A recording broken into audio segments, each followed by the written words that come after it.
What forges the mind of a monster? Is it born in the crucible of a single, searing moment of revelation, or is it meticulously crafted over years of silent, simmering hatred? Roman historians, with their polished prose and senatorial certainty, would have you believe it was the latter.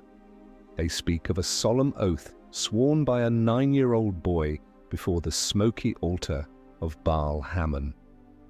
A promise made to his father, the great general Hamilcar Barca, to forever be an enemy of Rome.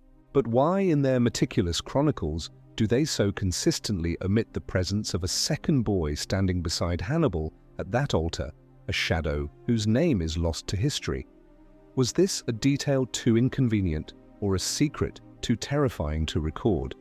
The story they tell is one of linear, predictable vengeance, a simple equation of defeat breeding hatred. But the truth, like all great truths, is a far more complex and dangerous thing. The boy Hannibal was not merely taught to hate Rome, he was taught to understand it, to dissect its strengths, to probe its weaknesses, to learn the rhythm of its arrogance. His childhood was not one of games, but of maps. His lullabies were the marching songs of his father's veterans, survivors of the First Great War with the Latin wolf. In the rugged mountains and silver-rich valleys of Iberia, a land being forged into Carthage's new empire, Hannibal learned his craft. He watched his father, Hamilcar, subdue rebellious tribes not just with the sword, but with diplomacy, with bribery, with the patient application of terror and mercy. He learned that an army is more than just a collection of armed men. It is a living organism, with its own fears, its own appetites, and a soul that must be fed by the will of its commander. Hate is a patient teacher, and its lessons are written in blood. While Roman children were learning rhetoric and law, Hannibal was studying the anatomy of a cavalry charge. He mastered the geometry of an ambush. He rode with the wild Numidian horsemen, learning their language not from tutors, but from the heat of the chase, feeling the wind and dust on his face. He learned to think like them, to anticipate their movements, to earn their respect not through the privilege of his birth, but through the courage in his heart and the sharpness of his mind. He was not just a Carthaginian prince, he was becoming a soldier's soldier. When his father fell in battle, the command passed to his brother-in-law, Hasdrubal the Fair. For 8 more years, Hannibal remained the perfect apprentice, observing Hasdrubal's statecraft, the art of building alliances and founding cities like New Carthage, a jewel of Punic power on the Iberian coast. But beneath the surface of the diplomat, the heart of the warrior still beat.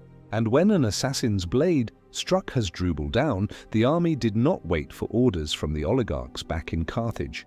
By acclamation, they raised their true leader onto their shields, a young man of 26 years, with his father's eyes and a mind sharpened to a razor's edge. Hannibal Barca was now in command. His first campaigns were a whirlwind of brutal efficiency.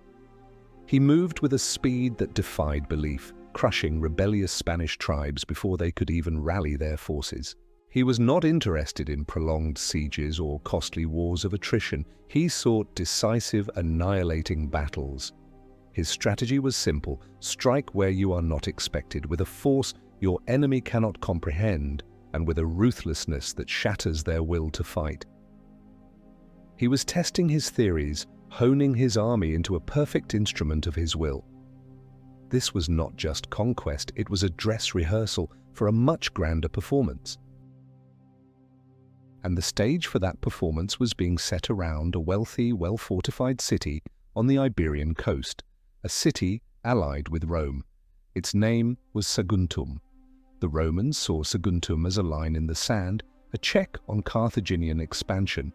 Hannibal saw it as an invitation, a key to unlock the door to his destiny. He knew that attacking the city would be an act of war. He knew it would force Rome's hand. And that is precisely what he wanted. The siege was a masterpiece of engineering and brutality.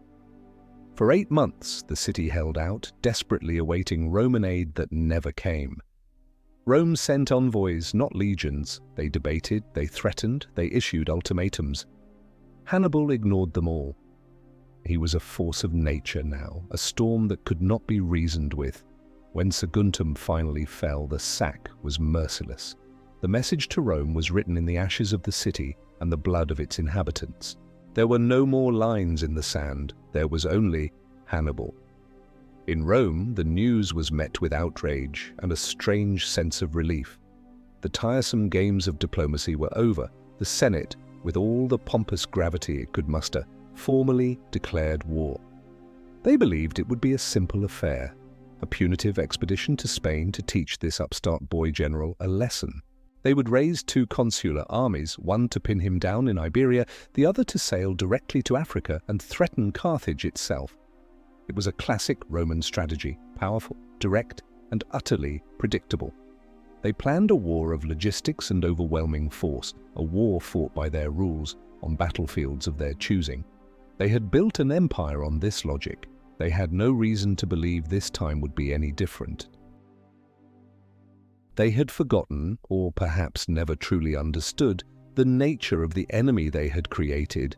They were preparing for a war against a man who had thrown their rule book into the fire the day he stood before that altar. He would not wait for their legions in Spain. He would not cower behind the walls of Carthage. He was coming for them. And he was not coming by sea, he was coming by a path that no army in history had ever dared to tread. A path that existed only in nightmares and madmen's dreams. The Roman consuls readied their fleets, confident that the war would be fought far from Italy's shores. But far to the south, a shadow was already lengthening. A storm was gathering, ready to unleash itself not upon the periphery of their power, but upon its very heart. Hannibal was coming, and he was bringing the mountains with him. He had fulfilled the first part of his oath. Now he would begin the second. Is it possible that a single vow can truly shape the course of history? Or is it simply a story we tell ourselves to make sense of the incomprehensible forces a genius unleashes upon the world? Let us know if you think his path was forged by a sacred oath or by cold ambition. Leave a comment below. The past is never truly past. The Roman Senate had laid out their grand strategy on a map. It was a beautiful map, clean and logical. The sea, that great Roman lake they called Mare Nostrum, was their highway. Their legions would travel upon it, projecting power wherever they wished. One army to Spain, another to Africa. Simple, decisive, civilized. But Hannibal did not read Roman maps. He saw the world not as a network of provinces and sea lanes, but as a landscape of opportunity and terror. The sea was Rome's strength, so he would abandon it. He would make the land his ocean, and on it he would sail a fleet of foot soldiers, horsemen, and monstrous beasts of war. His plan was insane, utterly, beautifully insane. He would march his army, perhaps 50,000 infantry, 9,000 cavalry, and 37 elephants, from Spain across the Pyrenees, through the hostile lands of southern Gaul, and then he would do the impossible. He would cross the Alps. In the minds of the Roman strategists, the Alps were not a strategic consideration. They were a wall, a colossal, impassable barrier erected by the gods to protect the fertile plains of Italy from the barbarian north. Armies did not cross the Alps, it was a geographical absurdity, but Hannibal's genius was not bound by geography. He understood that the greatest weapon in war is not the sword, but the mind, and the most devastating blow is the one your enemy believes cannot be struck. The journey began not as a march, but as a rolling war. From the Ebro River to the foothills of the Pyrenees, he fought his way through hostile tribes, paying for every mile with blood. He wasn't just advancing, he was hardening his army, shedding the weak and the uncertain, forging a core of veterans bound to him by shared hardship and the promise of unimaginable glory. When he crossed the Rhone River, a feat of engineering in itself, using commandeered boats and massive rafts for his terrified elephants, he finally encountered a Roman force. A scouting party led by the consul himself, Publius Cornelius Scipio. There was a brief, vicious skirmish. Scipio was shocked. Hannibal was not supposed to be here. He was supposed to be in Spain. The Roman mind, so rigid and orderly, struggled to process the information. It was as if a mountain had simply decided to get up and walk. Scipio sent word back to Rome and rushed to block the coastal route into Italy, the only route he could conceive of an army taking. He was preparing for a battle that Hannibal had no intention of fighting. While the Romans guarded the front door, Hannibal had already turned towards a jagged, snow-capped back entrance that no one had thought to lock.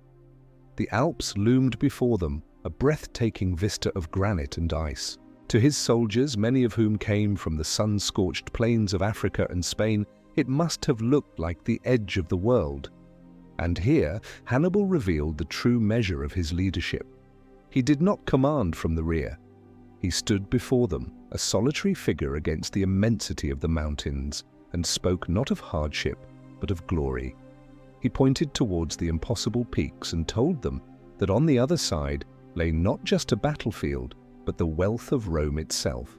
He was not asking them to climb a mountain. He was asking them to storm the gates of heaven and plunder its treasures. The ascent was a descent into hell. The local Gallic tribes, the Allobroges, were not impressed by Carthaginian promises. They saw a rich baggage train and an army struggling on unfamiliar ground. They laid ambush after ambush, rolling massive boulders down upon the narrow, winding paths. Men and animals were swept into icy chasms. The cold was a relentless enemy, seeping into their bones, freezing the life from them as they slept. The elephants, a terrifying psychological weapon on the plains, were a logistical nightmare in the mountains. Their massive feet slipped on the icy trails, and their panicked trumpeting echoed through the desolate valleys, a sound of primeval fear. Hannibal was everywhere at once. He led the vanguard, scouting the treacherous paths. He commanded the rearguard, fighting off savage attacks.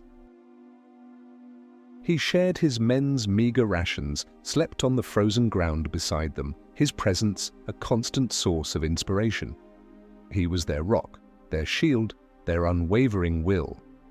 Rome built roads to rule the world, but Hannibal proved that true will needs no roads, only enemies ahead. For 9 days they climbed, fighting gravity, fighting the Gauls, fighting the very air that grew thin and sharp in their lungs. At the summit, they paused. The view was staggering. Below them, stretching out like a promised land, lay the plains of Italy. The sight breathed new life into the exhausted army. The worst was over, they thought, but the descent proved even more treacherous than the ascent. The autumn snows had covered the paths, turning them into deadly, slippery traps. An entire section of the trail had been wiped out by a landslide. They were stuck. Here, Hannibal's genius for improvisation shone brightest. He ordered his engineers to rebuild the road. They cut down trees, creating a massive bonfire on the rock face. When the rock was glowing hot, they doused it with sour wine, causing it to crack and splinter. For days, his men, starving and freezing, chipped away at the shattered rock, carving a new path down the side of the mountain, a path just wide enough for an elephant to pass. It was a monument to sheer, bloody-minded determination. 15 days after entering the mountains, a ghost of an army staggered onto the Italian plains. Of the nearly 60,000 men who had crossed the Rhone, fewer than 26,000 remained. More than half his army and most of his precious elephants lay buried in the snows and ravines of the Alps. They were emaciated, frostbitten, and exhausted. By any sane measure, the expedition was a catastrophic failure. The army was shattered before it had even fought a single battle. But Hannibal saw it differently. He had not lost 30,000 men. He had delivered 26,000 tempered steel blades to the throat of his enemy. He had done the impossible. The psychological shockwave of his arrival was more devastating than any catapult. Panic began to ripple through the Roman Republic. The monster was not at the gates. He was already inside the house. The arrogant consul, Scipio, who had been waiting for him on the coast, was now forced into a desperate race north to intercept this impossible army that had fallen from the sky. The first clash was imminent. The shadow of the Carthaginian eagle had finally fallen upon the fertile valleys of Italy, where the legions of Rome, still confident in their numbers and their discipline, were waiting. Publius Cornelius Scipio was the very model of a Roman aristocrat, confident, proud, and utterly convinced of Roman superiority. As he led his legions north through the Po Valley, he expected to find a demoralized rabble, a pitiful remnant of the army that had dared to challenge the gods of the mountains. What he found instead was Hannibal. The two armies made contact near the Ticinus River, a tributary of the Po. It was not a full-scale battle, but a meeting of vanguards, a violent test of strength. Scipio, leading his cavalry from the front, as was the Roman custom, was met by a whirlwind of Carthaginian horsemen. Hannibal was not with his infantry in the rear. He was in the thick of the fight, a spear in his hand, his elite Numidian cavalry swirling around the more rigid Roman formations. The Numidians did not charge in straight lines. They flowed like water, harassing the flanks, throwing javelins, and then melting away before a countercharge could be organized. It was a style of fighting the Romans had never encountered. In the chaos, Scipio was gravely wounded and was only saved by the heroic intervention of his teenage son, also named Publius Cornelius Scipio, a boy whose destiny would become inextricably linked with Hannibal's. The Romans were routed. It was a small affair, a skirmish really, but its psychological impact was enormous. The invincible Roman cavalry had been broken. First blood had gone to Carthage. Scipio retreated, chastened and wounded, to the far side of the Trebia River. He fortified his camp and waited for his consular colleague, Tiberius Sempronius Longus, to arrive with his army. Sempronius was everything Scipio was not. He was impetuous, ambitious, and hungry for glory. He had been recalled from his planned invasion of Africa, and he was furious at having missed his chance to sack Carthage. He saw Hannibal not as a strategic threat, but as a personal obstacle to his triumph. When he arrived and saw Scipio's caution, he openly mocked it as cowardice. Hannibal, a master of human psychology, observed this division from across the river and began to set a trap. He understood the Roman temperament perfectly. He knew their arrogance, their thirst for a decisive, head-on battle, and their disdain for what they saw as Punic trickery. And he knew that the cold, wet Italian winter could be a more potent weapon than any sword. On a bitterly cold December morning, Hannibal sent his Numidian cavalry across the freezing river to harass the Roman camp, taunting them, daring them to come out and fight. Sempronius, against the advice of the wounded Scipio, took the bait. He ordered his entire army, some 40,000 men, to form up and give chase. They charged into the icy waters of the Trebia without having eaten their morning meal, their bodies already numb with cold before the first sword was even drawn. Hannibal's army, by contrast, was well fed and warm. They had eaten, rubbed themselves with oil to ward off the cold, and stood waiting on the far bank. As the Romans staggered out of the river, their clothes frozen stiff, their hands too cold to properly grip their weapons, the Carthaginian lines smashed into them. The battle was brutal. The Roman legions, despite the cold, fought with their customary discipline and courage, holding the center of the line. But this was exactly what Hannibal had planned. As the battle raged, a hidden force of 2,000 men, led by Hannibal's own brother Mago, burst out from a concealed ravine where they had been hiding all night. They crashed into the rear of the Roman army. The trap was sprung. Panic erupted. What had been a battle line became a chaotic mob, trapped between the main Carthaginian army to their front and Mago's ambushes at their back. The river that they had crossed so eagerly now became a barrier to escape. The slaughter was immense. Thousands were cut down, thousands more drowned trying to flee. Only about a quarter of the Roman army managed to fight its way through the center and escape. Two consular armies had now been bloodied. Rome was stunned. This was not supposed to happen. Their legions were not supposed to lose, but Hannibal was just getting started. He spent the rest of the winter consolidating his position, winning over Gallic tribes who were only too happy to join a winner against their Roman overlords.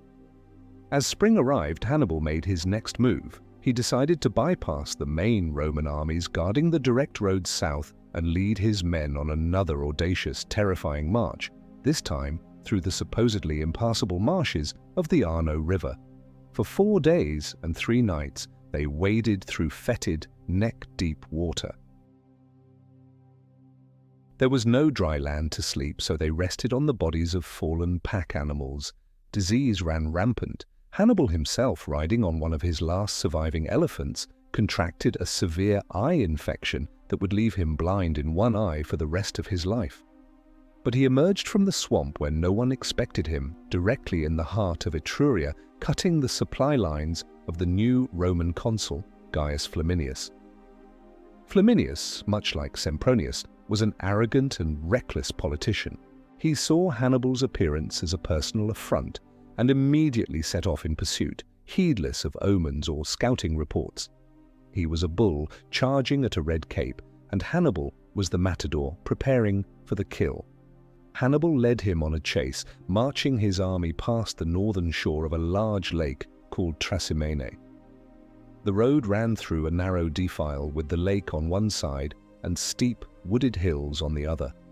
It was a perfect natural trap. Under the cover of darkness and a thick morning mist, Hannibal concealed his entire army in the hills overlooking the road. The next morning, the long column of the Roman army marched confidently into the defile, their vision obscured by the fog. They had no idea they were marching into their own tomb. Once the entire army was inside the narrow pass, Hannibal gave the signal. Trumpets blared from the hills. The Carthaginian army, Gauls, Spaniards, and Africans, descended from all sides, sealing both ends of the pass. The Romans were caught completely by surprise. There was no room to form a battle line, no space to maneuver. It was not a battle. It was an execution. For 3 hours, the hills echoed with the sounds of slaughter. Entire legions were wiped out, pushed into the lake to drown in their heavy armor. Consul Flaminius was cut down, his head taken as a trophy. By the time the mist burned off, the waters of Lake Trasimene were red with blood. 15,000 Romans lay dead. Another 15,000 were taken prisoner. Hannibal lost only 1,500 men. In the space of a few hours, another consular army had ceased to exist. In Rome, when the first news arrived, the praetor walked into the forum and uttered a single, chilling sentence. "We have been defeated in a great battle." Panic seized the city. For the first time, the senators began to feel a primal, existential dread. The unthinkable phrase began to be whispered in the streets, a bogeyman's name to frighten children and senators alike. Hannibal ad portas, Hannibal at the gates. The disaster at Lake Trasimene shattered Rome's confidence. 3 consular armies had been mauled or annihilated in less than 6 months. The Republic was facing a crisis unlike any it had ever known. The normal machinery of government, with its annually elected, often bickering consuls, was clearly no longer fit for purpose. In times of supreme emergency, the Roman constitution allowed for an extraordinary measure, the appointment of a dictator, a single man vested with absolute authority for a period of 6 months to save the state. The man chosen for this desperate hour was Quintus Fabius Maximus. Fabius was the antithesis of the consuls Hannibal had so easily dispatched. He was old, patient, and cautious to a fault. He had watched the impetuousness of Sempronius and Flaminius lead to ruin, and he drew a simple, stark conclusion. Rome could not defeat Hannibal in a pitched battle. Not yet. The man was a wizard of the battlefield, a demon who seemed to anticipate every Roman move. To fight him on his own terms was to commit suicide. So Fabius devised a new strategy, one that ran completely contrary to the Roman way of war. It was a strategy of avoidance. A strategy of delay. A strategy that would earn him the mocking nickname Cunctator, the delayer. Fabius refused to be drawn into a major engagement. Instead, he shadowed Hannibal's army, a constant, nagging presence. He would dog his steps from the hills, attacking his foraging parties, cutting off his scouts, and creating a zone of scorched earth around the Carthaginian army. Hannibal was free to march through Italy to burn farms and sack towns, but he could never force the main Roman army into the decisive battle he craved. A war cannot be won without battles, and Hannibal, deep in enemy territory, needed to shatter Roman morale and break their confederation of allies. Fabius understood this. He was waging a war of attrition, not against Hannibal's army, but against his strategy. He knew that Hannibal's forces were finite. Every soldier lost could not be easily replaced. Every day spent in Italy was another day consuming supplies that were becoming harder and harder to gather. It was an inglorious, frustrating, and deeply un-Roman way to fight. But it was working. Hannibal was a caged lion. He rampaged through the fertile plains of Campania, one of Italy's richest regions, burning and plundering in full view of Fabius's army, which watched impassively from the slopes of Mount Massicus. He was trying to taunt Fabius, to enrage him, to force him down onto the plains. But the old dictator refused to take the bait. He was playing a different game, a long game. His goal was not to defeat Hannibal, but to simply outlast him.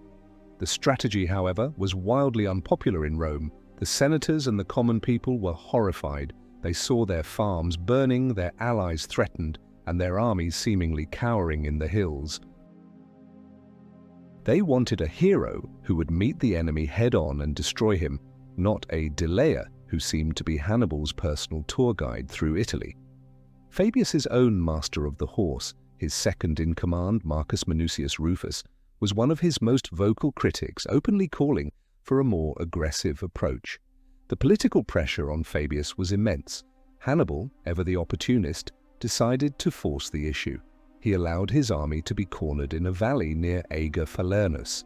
The Romans blocked the only pass, and Fabius believed he had finally trapped the great Carthaginian. He planned to wait for morning and attack. But Hannibal had no intention of waiting. That night, he executed one of the most audacious deceptions in military history.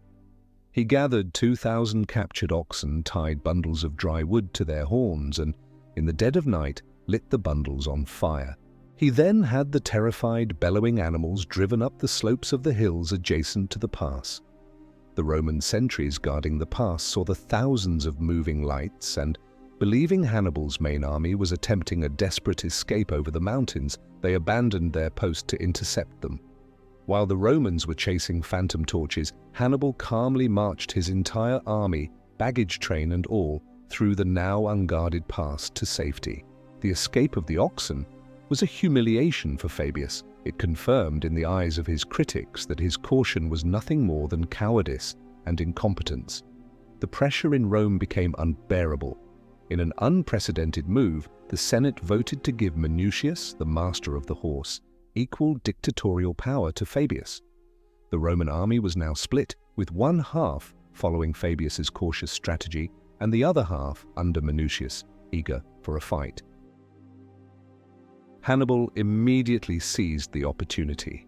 He laid a simple trap, luring Minucius into attacking what appeared to be a small, isolated Carthaginian force. Minucius charged, and just as at the Trebia, hidden Carthaginian troops emerged from the surrounding hills and fell upon his legions.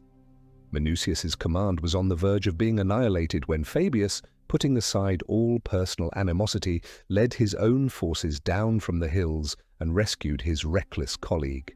The experience humbled Minucius, who relinquished his command back to Fabius, but the damage was done.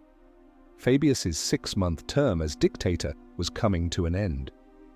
Rome had grown tired of his delaying tactics. They had learned nothing from Trebia and Trasimene. The thirst for a glorious, decisive victory was too strong. They wanted blood, they wanted revenge, and they were about to raise the largest army the Republic had ever fielded to get it. The Fabian strategy was abandoned. 2 new consuls were elected with a clear mandate: find Hannibal and crush him. The period of quiet maneuvering was over. The calm before the storm had passed. The greatest, most terrible battle of the war was about to begin. Every civilization faces a choice between the patient shield and the sharpened sword. What would you choose to defend your home, the unyielding strategy of delay, or the glorious risk of a decisive battle? Tell us in the comments what kind of leader you would trust. The year was 216 before Christ. The Roman Republic, its patience exhausted and its pride stung, decided to put an end to the Hannibalic nuisance once and for all. The Fabian strategy was discarded as a national disgrace.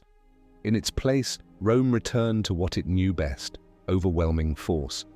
They mobilized on an unprecedented scale, raising a colossal army of 8 double-strength legions. With allied troops, the total force numbered close to 87,000 men. It was the largest single army ever assembled in Western history up to that point. It was a sledgehammer forged to crush a scorpion. The command of this mighty host was given to the 2 new consuls, Lucius Aemilius Paulus and Gaius Terentius Varro. They were a study in contrasts. Paulus was an experienced patrician, cautious and wary, a supporter of the Fabian school of thought. Varro was a plebeian, a populist politician, impulsive and aggressive, who had won his election by promising a quick and brutal end to the war. By law, they were to alternate command on a daily basis. It was a system designed for political compromise, but in the face of a genius like Hannibal, it was a recipe for disaster. Hannibal, with his army of perhaps 50,000 hardened veterans, had spent the winter in the south. As the campaign season began, he seized the massive Roman supply depot at a town called Cannae in the windswept plains of Apulia. He was once again daring the Romans to come to him. And this time they obliged. The 2 consuls, leading their gargantuan army, marched south, determined to pin Hannibal against the Aufidus River and annihilate him. On the morning of August 2nd, on a day when the aggressive Varro held command, the Roman army formed up for battle. The plain was flat and treeless, seemingly perfect for the deployment of their superior numbers. Varro abandoned the traditional Roman formation, which was designed for flexibility. Instead, he massed his infantry in the center, packing the maniples incredibly deep. His plan was simple and brutal: to use the sheer weight and mass of his legions as a human battering ram to punch straight through the Carthaginian line. He placed his weaker cavalry on the flanks, believing they would be sufficient to hold Hannibal's horsemen while the infantry won the day. It was a plan born of arrogance and a fundamental misunderstanding of his opponent. Hannibal surveyed the Roman deployment, and a rare smile may have crossed his lips. They were doing exactly what he wanted. He arranged his own army in a formation that no one had ever seen before. In the center, he placed his weakest troops, the Gauls and the Spanish infantry, and pushed them forward in a shallow crescent, bowing out towards the Romans. On their flanks, tucked back in echelon formation, he placed his elite, battle-hardened African infantry, and on the wings he massed his own superior cavalry, led by his brother Hasdrubal on the left, and the Numidian commander Mahabal on the right. From above, the Carthaginian line would have looked like a convex arc, inviting the Romans to strike its most prominent point. The battle began as the Roman battering rams surged forward. As planned, the massive weight of the Roman legions crashed into Hannibal's thin center. The Gauls and Spaniards fought fiercely, but slowly, deliberately, they began to give way. This was the critical moment of the battle, the hinge of Hannibal's entire plan. To the Roman commanders, it looked like the beginning of a rout.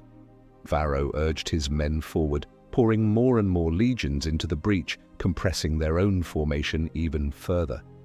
The Roman line, which had started as a broad front, was now becoming a dense, crowded column, pushing deeper and deeper into the Carthaginian crescent. But the crescent was not breaking, it was bending, it was slowly inverting from a convex arc to a concave one, drawing the Roman army into a deadly embrace.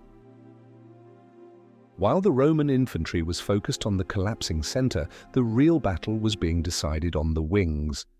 Hannibal's heavy cavalry under Hasdrubal shattered the weaker Roman cavalry on their flank, but instead of pursuing the fleeing enemy, Hasdrubal executed a brilliant, disciplined maneuver.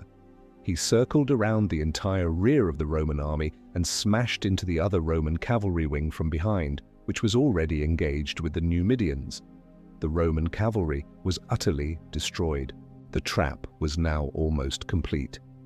With the Roman horsemen swept from the field, Hasdrubal and Maharbal turned their cavalry inward, crashing into the rear of the now trapped Roman infantry. At the same moment, Hannibal gave the signal to his elite African troops who had been waiting patiently on the flanks. They wheeled inwards and attacked the exposed sides of the Roman column. The encirclement was complete. The largest army Rome had ever fielded was now trapped in a perfect double envelopment, a circle of death from which there was no escape. The rest of the day was not a battle, it was an industrial process of killing. The Roman soldiers, packed so tightly together they could barely lift their arms to swing their swords, were methodically cut down.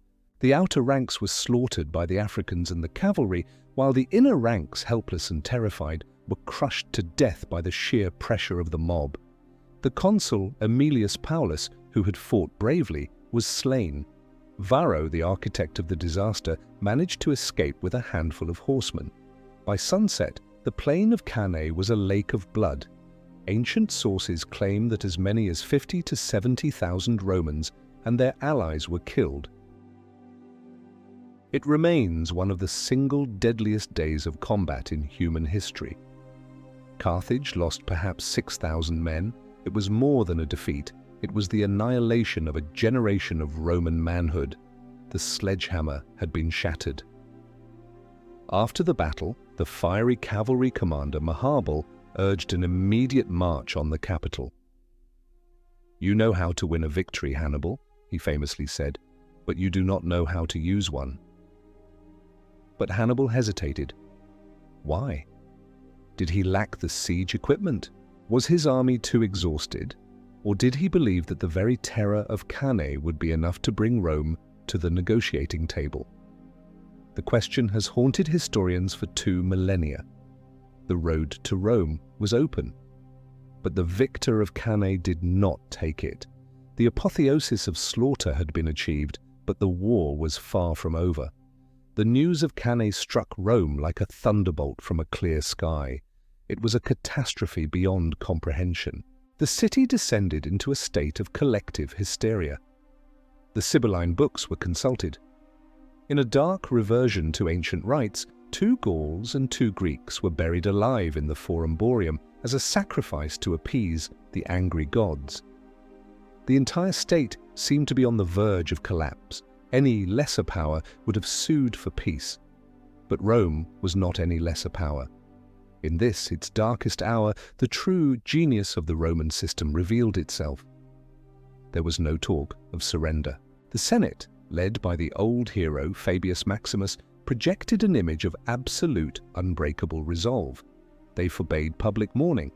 They immediately began raising new legions, recruiting underage boys, and even freeing slaves to serve in the army. Rome's reaction to its greatest defeat was not despair, but a cold, silent, all-consuming fury. This was the moment the war changed. It ceased to be a series of battles and became a total struggle for survival.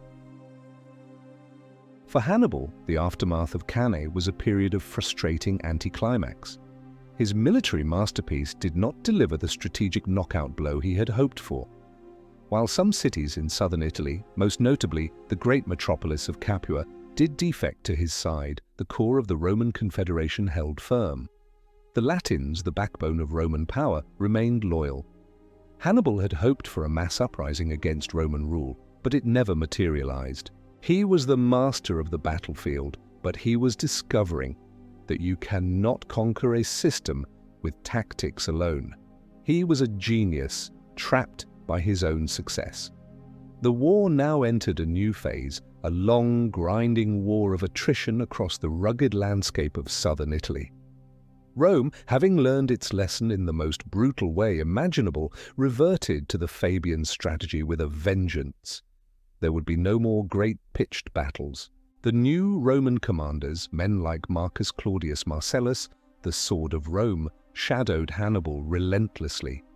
They fought a war of sieges, skirmishes, and punitive raids. They targeted the cities that had allied with Hannibal, making them pay a horrific price for their disloyalty. Hannibal, lacking a proper siege train and sufficient manpower, could not protect all his new allies at once. He found himself dashing from one end of southern Italy to the other, putting out fires, a brilliant general forced into the role of a beleaguered firefighter. His army, quartered in the luxurious city of Capua, was said by Roman moralists to have gone soft, corrupted by wine and women. This was likely propaganda. The truth was more prosaic. His army was slowly bleeding to death. Every skirmish cost him veteran soldiers who could not be replaced. Carthage, ruled by a cautious oligarchy that was often suspicious of its greatest general, sent only meager reinforcements. Hannibal was largely on his own, a ghost haunting the ruins of his own victories. The turning point of this long struggle came not in Italy but in Spain. Hannibal had left his brother, also named Hasdrubal, in command there. Hasdrubal's task was to hold the Carthaginian territories and, if possible, to raise a new army and follow Hannibal's path over the Alps into Italy. For years he was held in check by Roman forces, but eventually he managed to break out and began his own epic march to reinforce his brother. This was Hannibal's last best hope. A second Carthaginian army in Italy could have tipped the balance decisively. The fate of the war hung in the balance. Rome threw everything it had into stopping him. Two consular armies intercepted Hasdrubal near the Metaurus River in northern Italy. The Romans, who had spent years being outmaneuvered and outthought by one Barca brother, now demonstrated how much they had learned. They executed a brilliant flanking maneuver of their own, one that Hannibal himself would have been proud of. Hasdrubal's army was cornered and destroyed. Hasdrubal himself fought to the last and was killed. The Roman consul, Claudius Nero, returned to his army facing Hannibal in the south. He did not send a messenger with the news of his victory. In an act of savage psychological warfare, he had Hasdrubal's head severed, and he ordered it thrown into Hannibal's camp. When Hannibal's soldiers brought him the gruesome parcel, he stared into the dead eyes of his brother. "Now," he is said to have uttered, "I see the fate of Carthage." It was the cry of a man who knew he had lost not just a battle, but the war. The dream of reinforcing his army and breaking the stalemate was dead. He was now truly alone, a wounded lion surrounded by a closing circle of hunters. Yet he fought on for 6 more years, his genius undimmed, his will unbroken, a terrifying legend who refused to be vanquished. But the strategic initiative had passed.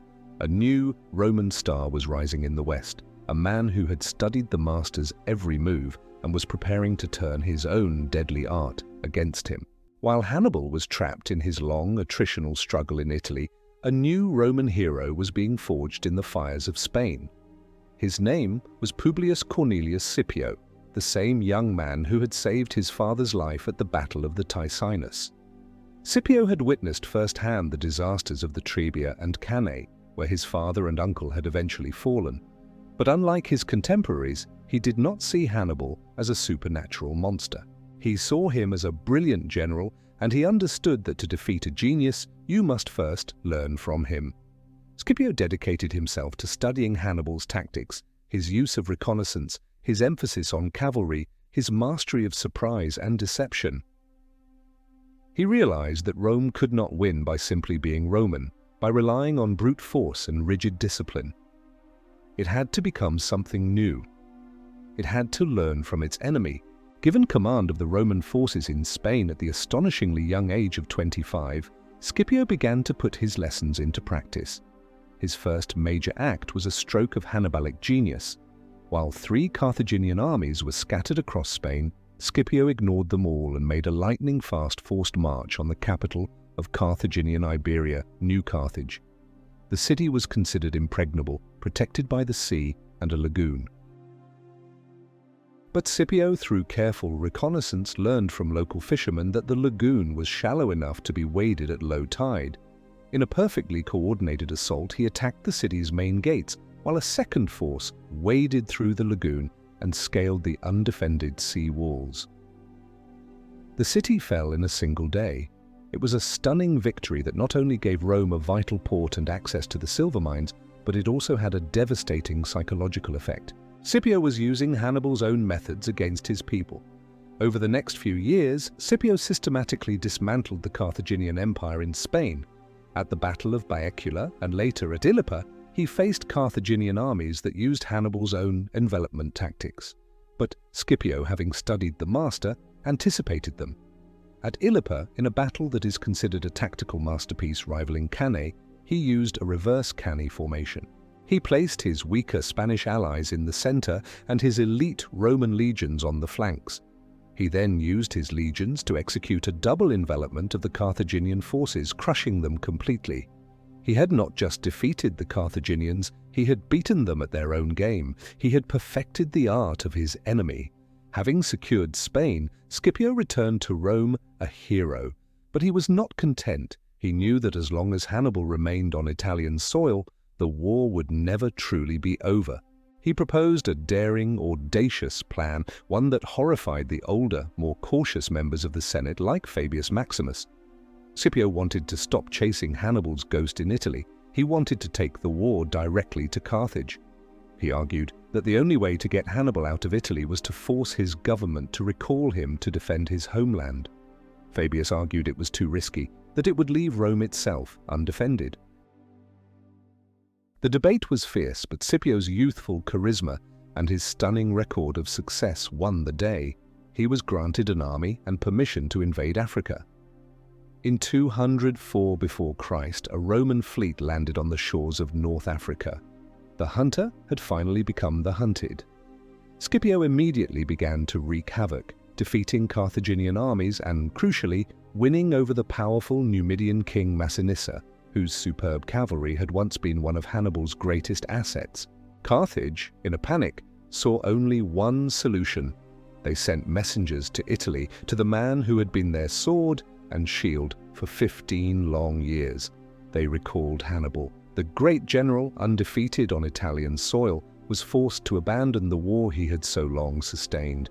He gathered the grim, battle-scarred veterans of his long campaign, the men who had followed him over the Alps and through a dozen victorious battles, and sailed for home. He was leaving not because he had been defeated, but because his opponent had been a better student of his own brutal art. A final, titanic clash was now inevitable. Two military geniuses, the aging master and his brilliant young apprentice, were on a collision course. The fate of their worlds would be decided on a dusty plain in Africa. Who is the greater military mind, the original innovator who rewrites the rules of war, or the brilliant student who perfects those rules and turns them against their creator? Let us know in the comments whose legacy you find more compelling. The year was 202 before Christ. After more than 15 years of exile and war, Hannibal Barca once again stood on African soil. He was no longer the confident young general who had set out from Spain. He was 45 years old, weary from endless campaigning, blind in one eye, a man haunted by the ghost of his dead brother and the spectre of a war he had won in every battle but the last. His army was a shadow of its former self, a mix of his hardened Italian veterans and hastily recruited local levies. Facing him was Scipio, a general at the peak of his powers, leading an army of Roman legionaries hardened by years of war in Spain and bolstered by the superb Numidian cavalry of their new ally, Massinissa, the very horseman who had been the key to so many of Hannibal's own victories. The two armies maneuvered before finally meeting on a flat plain near the town of Zama. Before the battle that would decide the fate of the Mediterranean world, the two greatest commanders of the age met face to face between their armies. It was a moment pregnant with history. We can only imagine the conversation. Did Hannibal, the elder statesman, try to talk the younger man out of a battle, warning him of the fickle nature of fortune? Did Scipio, respectful but firm, insist that the time for talk was over? Whatever was said, no agreement was reached. They returned to their lines. The fate of empires would be decided not by words, but by iron. Hannibal placed his hopes on two factors: his 80 war elephants, which he arrayed at the very front of his line to smash the Roman formation, and the depth of his infantry. He arranged his foot soldiers in 3 separate lines. The first was composed of his mercenaries, the second of his Carthaginian and African recruits, and the third, held far back as a final reserve, was made up of his beloved veterans of the Italian campaign. His plan was to use the elephants to create chaos, then let the first 2 lines wear down the Romans before delivering the final decisive blow with his best troops. But Scipio had studied Hannibal. He knew the elephants were coming, and he had devised an ingenious counter. Instead of arranging his infantry maniples in their usual checkerboard formation, he arranged them in straight columns, leaving wide lanes running through his entire army from front to back. When Hannibal's elephants charged, they were not met with a solid wall of shields. Instead, the Roman skirmishers funneled them down the open lanes. Harassed by trumpets and javelins, the terrified beasts ran harmlessly through the Roman army and out the back, some even panicking and turning back to trample Hannibal's own troops. Scipio had neutralized Hannibal's opening gambit with elegant simplicity. The first great psychological weapon had failed. The battle then devolved into a brutal infantry slog. The first 2 lines of Hannibal's army clashed with the Roman legions. The fighting was fierce and bloody, with neither side gaining a clear advantage. For a time, it seemed Hannibal's plan was working. The Romans were being worn down, but Scipio, seeing his line begin to buckle, was able to reinforce it, and eventually Hannibal's first 2 lines broke and fled. Now came the final act. Hannibal ordered his last line, his Italian veterans, to advance. Scipio reformed his own weary legions into a single solid line to meet them. These were the best soldiers in the world, the hardened survivors of a generation of war, meeting in a final, desperate clash. As this titanic struggle raged in the center, the decisive action, as at Cannae, was happening on the wings. Early in the battle, Scipio's Roman and Numidian cavalry under Massinissa had driven Hannibal's weaker cavalry from the field, and now, just as Hasdrubal had done to the Romans at Cannae, Scipio's cavalry returned from its pursuit. They crashed into the rear of Hannibal's embattled veterans. The circle was complete. It was Cannae in reverse, attacked from the front and the rear. Even Hannibal's finest soldiers could not hold. The line shattered. The battle turned into a rout, and the rout into a massacre. Hannibal himself barely managed to escape the carnage.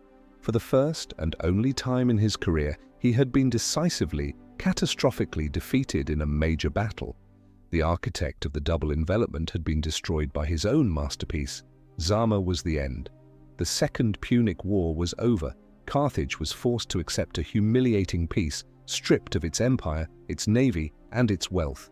Rome was now the undisputed master of the Western Mediterranean, and Scipio, the man who had brought down the giant, would forever be known by a new name, Scipio Africanus. The clash of titans was over. One empire was born from the ashes, while another was consigned to them. Defeat at Zama had ended the war, but it had not ended Hannibal. Returning to the humbled city of Carthage, he traded his general's cloak for a statesman's robes. Elected as a chief magistrate or suffect, he launched a new war, this time against the corrupt and incompetent oligarchy that had ruled Carthage for decades. He reformed the state's finances, rooted out embezzlement, and tried to rebuild his shattered city from within. For a few years it seemed that the man who had nearly destroyed Rome might become the savior of his own people. But his old enemies in the Carthaginian Senate feared his popularity, and his old enemies in Rome feared his very existence. He was too successful, too brilliant, too dangerous. The Romans, paranoid that Hannibal was plotting a new war, sent a commission to Carthage demanding his surrender. Rather than be handed over to his lifelong foes, Hannibal fled. And so began the final chapter of his life, the long, lonely exile. He was now a man without a country, a legend without an army, hunted across the known world by the agents of the Republic he had so nearly broken. He became the world's most famous political refugee, a living symbol of anti-Roman resistance. His first stop was the court of Antiochus III, the powerful king of the Seleucid Empire in the east. Here, Hannibal saw a new opportunity.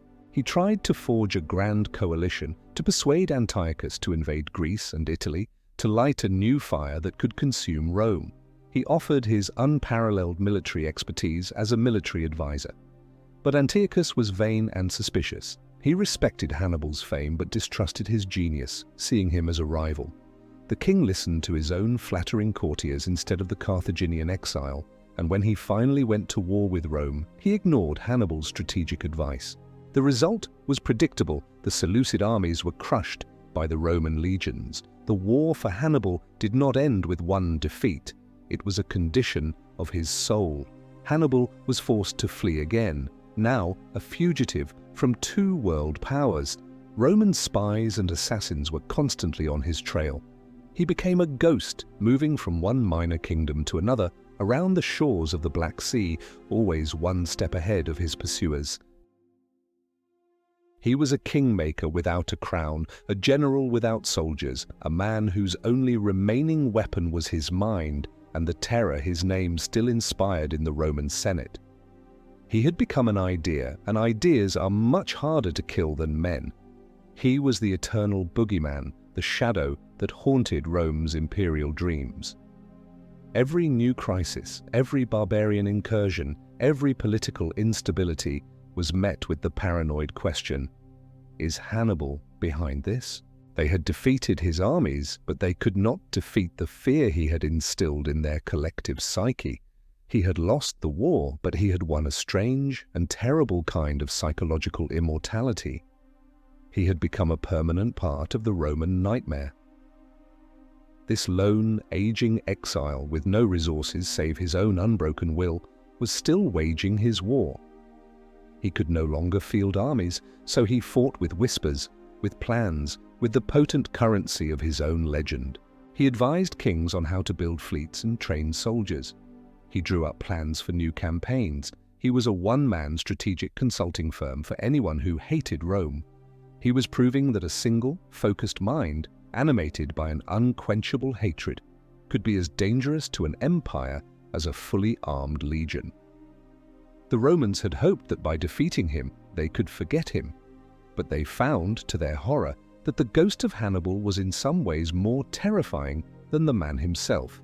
The final act of the long drama played out in the small kingdom of Bithynia on the coast of modern-day Turkey. Here, an aging Hannibal had found his last refuge, serving King Prusias. He was now an old man, perhaps in his late 60s. The fire that had driven him across the Alps had not been extinguished, but it now burned with a colder, more patient flame.